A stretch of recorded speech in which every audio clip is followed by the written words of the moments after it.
अस्सलाम वालेकुम जी, मैं हूं जिया बलोच। मेरी दुआ है कि आप दुनिया भर में जहां कहीं भी हों खैरियत की बेहतरीन हालत में हों। सामीन, आज के व्लॉग का आगाज खानेवाल से करते हैं। वहां से बड़ी दिलचस्प खबर है और वो खबर वो है जो पूरे पाकिस्तान की अदलिया को नरेट करती है और बताती है कि पाकिस्तान में अदलिया की क्या सूरत हाल है। जी, खबर है कि नामालूम अफराद ने सेशन कोर्ट खानेवाल के बाहर लगे तराजू के पलड़े चोरी कर लिए। सेशन कोर्ट के एहलकारों ने पलड़े चोरी होने के बाद मजीद नुकसान और जग हंसाई से बचने के लिए अदालत के बाहर लगा तराजू भी उतार दिया और उसे स्टोर में बंद कर दिया। ये जनाब, ये जो तराजू होता है ये अदालत के सामने और इवन कमरा अदालत में भी लगाया जाता है। उसका मकसद इंसाफ होता है, तराजू बराबर तोलना, किसी के साथ ना इंसाफी ना होने देना। यहां सूरत हाल पाकिस्तान में यह है कि यहां इंसाफ का जो बुनियादी तराजू है वो भी चोरी कर लिया गया है। या तो वो 26वीं आईनी तरमीम या 27वीं आईनी तरमीम के तहत उसको बेड़ा ही गर्क कर दिया गया है। अब कोई इंसाफ नहीं है। अब जब कोई इंसाफ ना हो तो उस पलड़ों की क्या जरूरत है? मतलब उस तराजू के जनाब क्या किस लिए उसको जनाब रखा जाए? अब पलड़े भी उतार कर उन्होंने साइड पर कर दिए। मतलब अब कोई जरूरत नहीं सुप्रीम कोर्ट की, कोई जरूरत नहीं हाई कोर्ट की। क्यों? जो इंसाफ मिल रहा है वो तो सरकारी इंसाफ मिल रहा है। और अच्छा है कि जनाब नए नए कानून लाए जा रहे हैं जिसमें वो कहते हैं अदालतों की जरूरत नहीं है, कुछ कमेटियां बना देंगे और वो फैसले कर दिया करेंगी। तो इस वक्त जो पाकिस्तान की अदलिया है वो पाकिस्तान की तारीख में कभी इतनी बेतौकीर नहीं हुई थी, कभी उसकी इस तरह हालत नहीं हुई थी जो इस वक्त पाकिस्तानी अदलिया की है। अलीमा खान साहिबा कहती हैं पाकिस्तान में कई जजेस दबाव और धमकियों का सामना कर रहे हैं। ईमानदार जजेस तारीख में सुरखरू होंगे। खैबर पख्तूनख्वा से तहरीक शुरू करने का वक्त आ गया है। इमरान खान पहले ही तंजीम साजी और सोशल मीडिया मुहिम की हिदायत दे चुके हैं। इमरान खान के पुराने ट्वीट्स आज के हालात से मुताबिकत रखते हैं। इमरान खान के ऑफिशियल एक्स अकाउंट से उनके पुराने पैगाम दोबारी जारी किए जाएं।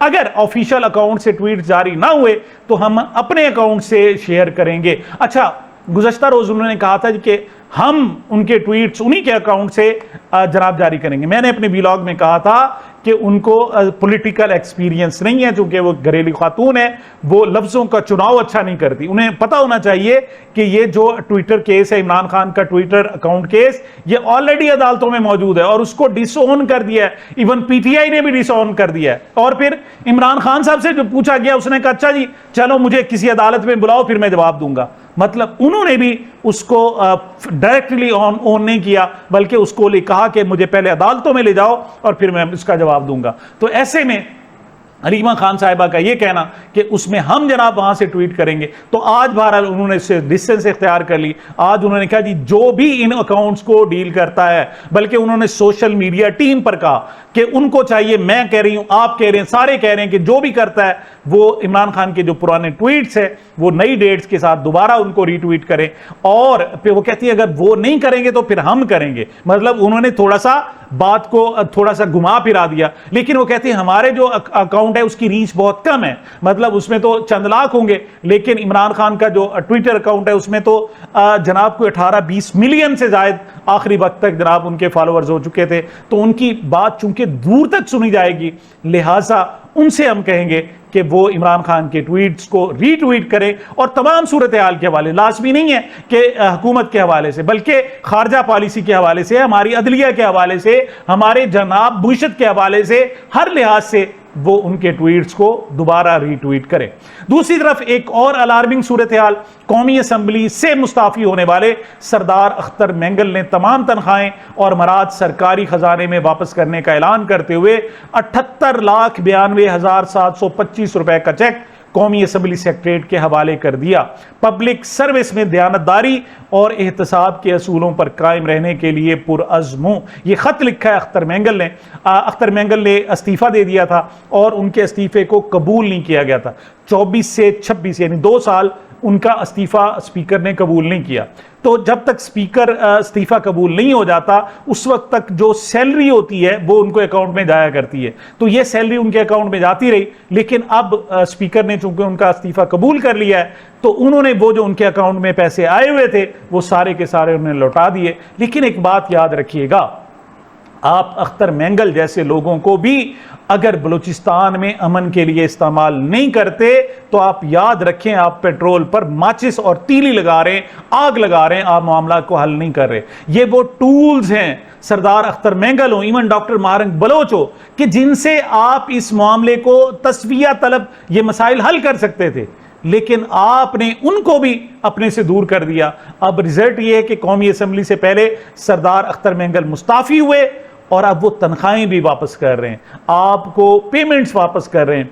इससे जो इम्पैक्ट होगा बलूचिस्तान में, उसके जो असरात होंगे आपको शायद अंदाजा नहीं है, वो बहुत ही शदीद होंगे। नदीम मलिक कहते हैं ये कहना कि 10 हमारे मार दिए 20 हमने मार दिए, इसको इस तरीके से कंपेयर करना दुरुस्त नहीं है। आप कहते हैं कि हमने उनके 54 मार दिए, आप उनके 154 भी मार दें, हमारे तो 42 गए ना। जो पुलिस में थे, फौज में थे, उन्होंने तो शहादत पाई ना, वो क्यों पाई? उसके बाद एक ये बयान दे देना कि हमें जवानों की शहादत पर फख्र है। तो वजीर आज़म और मुंतखब हुकूमत का ये बयान काफी नहीं है। ये लोग जो शहीद हो रहे हैं उनकी आपको जिम्मेदारी लेनी चाहिए कि नंबर इतना बड़ा कैसे हो गया। आपको तो एक पर भी खड़ा हो जाना चाहिए था, यहां तो फिर 42 है और इस वक्त तक 100 हो चुके हैं। आप याद रखिएगा कि ये रिसेंटली जो ईरान और अमेरिका की, मतलब दो बड़ी सुपर पावर्स की आपस में जंग हुई, उसमें आपको पता है अमेरिका के कितने लोग मरे? वो सिर्फ 12 से 13 या 18 लोग क्लेम करते हैं कि हमारे मरे हैं, अमेरिकी जो है। और ये भी कहते हैं ज्यादा ज्यादा 350 कहते हैं, जो ईरान क्लेम करते हैं कि हमने उनके 350 जनाब फौजी मारे हैं।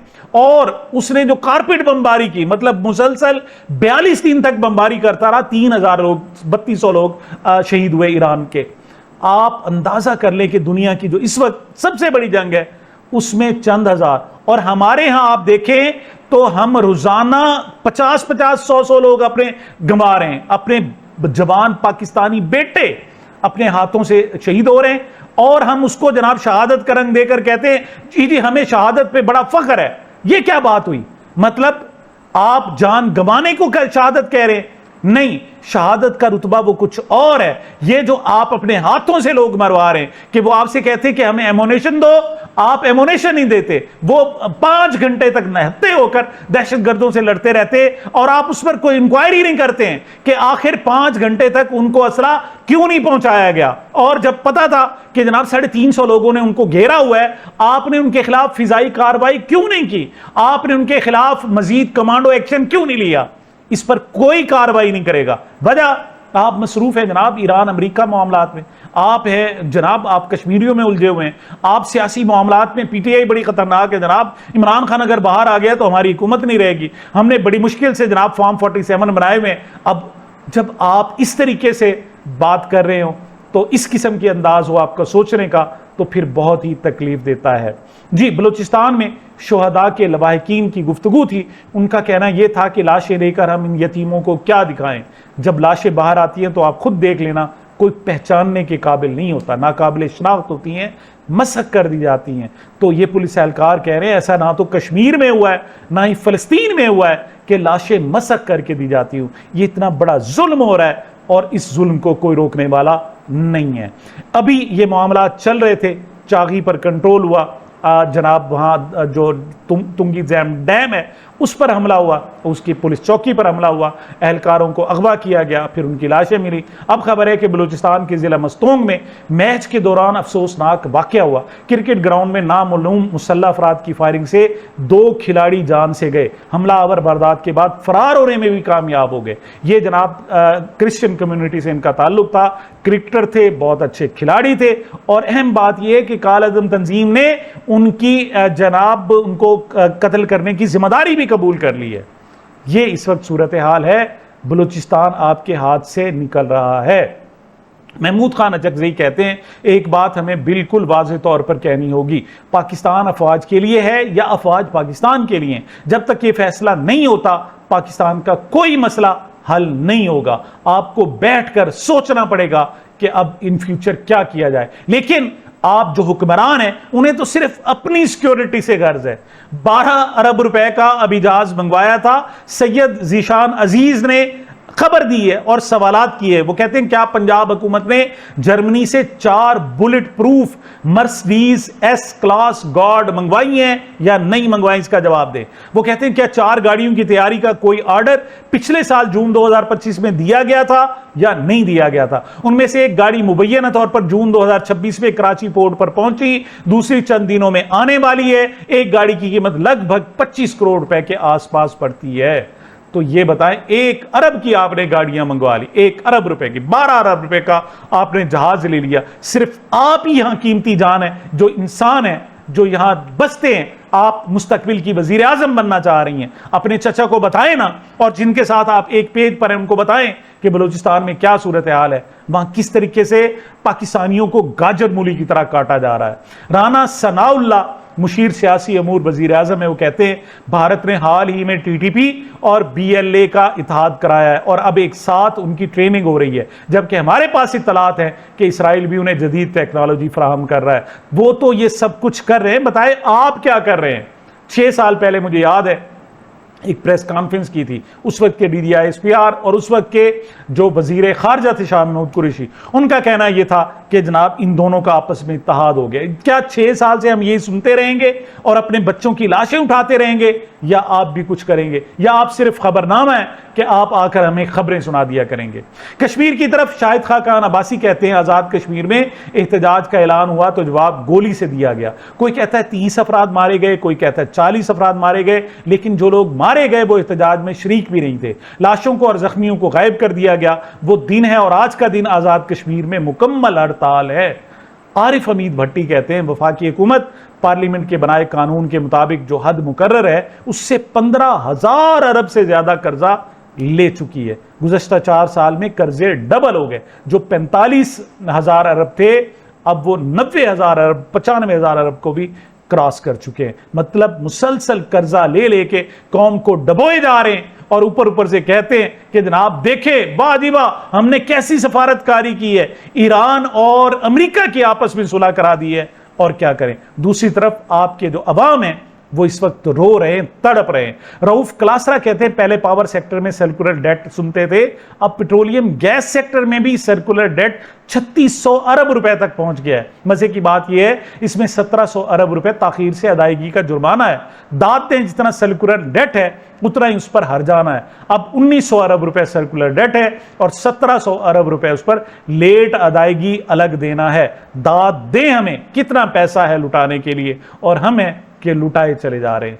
कैसर शरीफ जमात इस्लामी के रहनुमा हैं, कहते हैं वजीर आजम मियां मोहम्मद शहबाज शरीफ साहब ये जुल्म कब तक, ये होती है जुल्म की दास्तान। सिर्फ सर्फशुदा यूनिट -290 फिर भी टैक्सेस की मद में 55,000 रुपए का बिल आ गया। वो जनाब हर घर की एक अलग स्टोरी है, लेकिन एक चीज एक जैसी है, वो ये है कि अवाम को लूटा जा रहा है, नचोड़ा जा रहा है। हम इस पॉलिसी को मुस्तरद करते हैं। अंदाजा करें कि आपके पास 50-55 हज़ार का बिल आ जाए और आपकी आमदन बिल्कुल ना हो तो आप क्या करेंगे? आप खुदकुशियां करेंगे। इसके अलावा कोई चारा नहीं रह जाता। और ये ऐसे बेहिस हुक्मरान है कि सिर्फ अपने इक़्तिदार को मजबूत, अपने मुखालफिन को दबाने में लगे हुए हैं। इनको अवाम की खुशहाली से, उनके मसाइल से कोई गर्ज नहीं है। खबर है रियासती इदारों पर इल्जामात का मुकदमा। District and session court Islamabad का वजीर आला खैबर पख्तूनख्वा सुहेल आफरीदी के नाकाबिले जमानत वारंट गिरफ्तारी बरकरार रखते हुए इन्हें गिरफ्तार करके पेश करने का हुक्म। और अदालतें कहां से हुक्म दे रही हैं ये बताने की जरूरत नहीं है। मोहम्मद जीशान अवान कहते हैं तहरीक इंसाफ वाले कारकुनान कल्ट हैं जिन्होंने अपनी पार्टी के अराकीन को अपनी मराद से मुतल्लिक बिल पर नजर सानी पर आमादा कर लिया, जबकि नून लीग वाले असली और नस्ली जमहूरियत पसंद हैं। जो 12 अरब का जहाज हो या इसाक डार के खानदान का मामला हो, सवाल उठाना या तनकीद करना तो छोड़े, ये डट कर दिफा कर रहे हैं। ये है इस वक्त हकीकी जमहूरियत और तहरीक इंसाफ। राय साकिब खरल कहते हैं तहरीक इंसाफ की केपी हुकूमत को अपोजिशन अरकान डिफेंड कर रहे हैं। ये भी एक नई नज़ीर है, नई मिसाल है। मतलब होना तो ये चाहिए था कि अगर खैबर पख्तूनख्वा में तहरीक इंसाफ ने कोई मराद का बिल मंजूर किया था तो अपोजिशन मुखालफत करती। यहां सूरत हाल ये कि अपोजिशन की वो अमेंडमेंट थी, हुकूमत ने मंजूर कर ली और उसको वो डिफेंड कर रहे हैं। और फिर दोगलापन देखें कि चंद लोग जनाब वहां बैठकर डिफेंड करते हैं और कि जनाब ये क्या है, और यहाँ इस्लामाबाद में उसकी मुखालफत भी शुरू कर दी जाती है, और ऐसे कई तमाशे हो रहे हैं। हमने उसके प्रोग्राम में मंसूर अली खान के पास जनाब मुस्लिम लीग नून से इख्तियार वली थे और वहाँ पर जलाल खान भी मौजूद थे।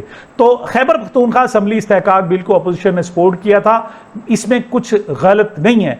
इख्तियार वली की प्रेस कॉन्फ्रेंस के मौजू का इल्म नहीं था, इसलिए प्रेस कॉन्फ्रेंस में खामोश रहा। नून लीग के MP जलाल खान की इख्तियार वली के सामने प्रोग्राम में बिल की हिमायत। वो कहते जी एक तरफ आप उस पर साइन करते हैं, ठीक है, उसको मंजूर करते हैं, और फिर मुखालफत में आप प्रेस कॉन्फ्रेंस भी करते हैं कि बिल मंजूर नहीं होना चाहिए। वो कहते हैं मुझे पता ही नहीं था कि इख्तियार वली ने किस मौजू पर प्रेस कॉन्फ्रेंस करनी है, मैंने तो इस वजह से उनका साथ दिया, वरना हम इसको कबूल कर रहे हैं। और एक बात और भी याद रखें, जब उन्हें कबूल है तो आप कौन होते हैं मुखालफत करने वाले। मंसूर अली खान कहते हैं जलाल खान की टीम ने ट्वीट डिलीट कर दी थी। इख्तियार वली का कहना है ट्विटर खोलें जरा, ट्वीट मौजूद है, लोगों के इज्तिमाई शऊर की तौहीन ना करें।